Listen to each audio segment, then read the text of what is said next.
Hallo, guten Tag. Today we're going to kick some butt. Or rather, we're going to kick some verbs. You may have seen, read, heard German phrases where the verb is at the end. And you may be confused about where exactly the verb is going to go in a German sentence. Or you may have heard frightening terms such as subordinating conjunction. So if you want to know what that is, how it works, or just generally want to know more about word order in German, then that's coming up. Na dann los!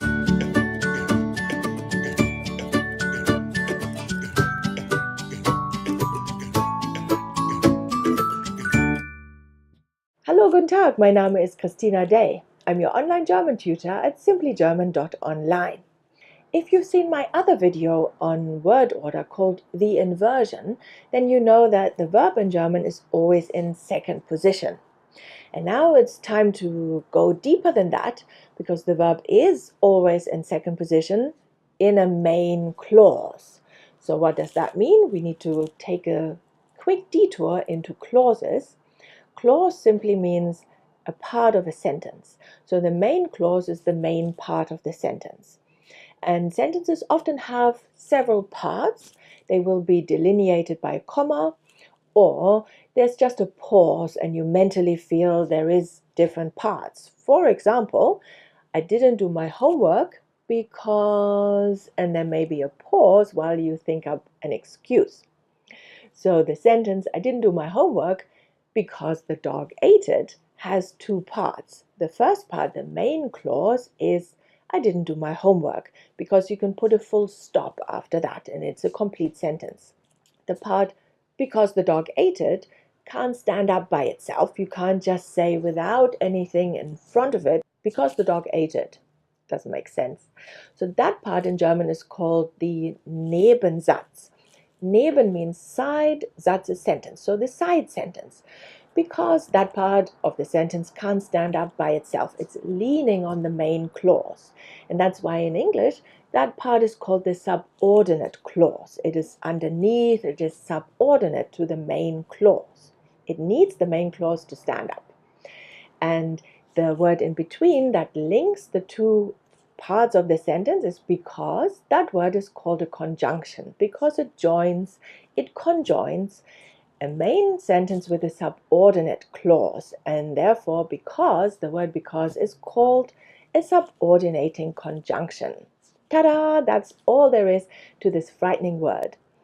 And because in German is weil, and that kicks verb. And there's quite a lot of words that kick the verb. Weil, there's also the words for when and wann.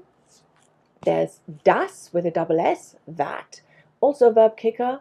Ob, whether or not, is a verb kicker. Obwohl, although, is a verb kicker. So there's quite a few words that are verb kickers.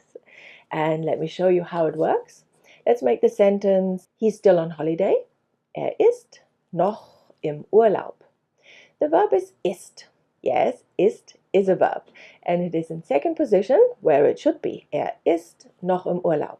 Now you stick the verb kicker because in front of that. All the words stay where they were, but the ist is kicked to the end. Weil noch im Urlaub ist. That's verb kicking. But because he's still on holiday isn't a sentence that can stand up by itself, so we need the main clause in front of that. Let's make the sentence, he's not coming to the meeting because he's still on holiday. Kommt nicht zu der Besprechung, weil noch im Urlaub ist. So you have a verb in second position in the main clause. Kommt is the verb there. And then weil kicks the verb ist to the end. Kommt nicht zu der Besprechung, weil noch im Urlaub ist. You say that. Have a go. Out loud. Be brave. Go. Kommt nicht zu der Besprechung, weil noch im Urlaub ist. Super. It's really important to practice. Say the words out loud. I have another one for you to practice with. Let's make the sentence, I didn't know that he was still on holiday. That is also a verb kicker. So best to start with, he's still on holiday. What was that again? Er ist noch im Urlaub. Then you stick das in front of that and kick the ist. Go. Dass er noch im Urlaub ist. Super. And then the main clause is I didn't know. What is that in German? Do you know what I didn't know is? Ich wusste nicht. So the whole phrase is los. Ich wusste nicht, Komma, dass er noch im Urlaub ist. Super. You don't actually have to say the punctuation. Only language teachers do that. So there's quite a lot of words that kick verbs. A particular group I want to point out is question words. When, what, why, who. So, of course, they can be questions. When you start with a question word, you have a question mark at the end.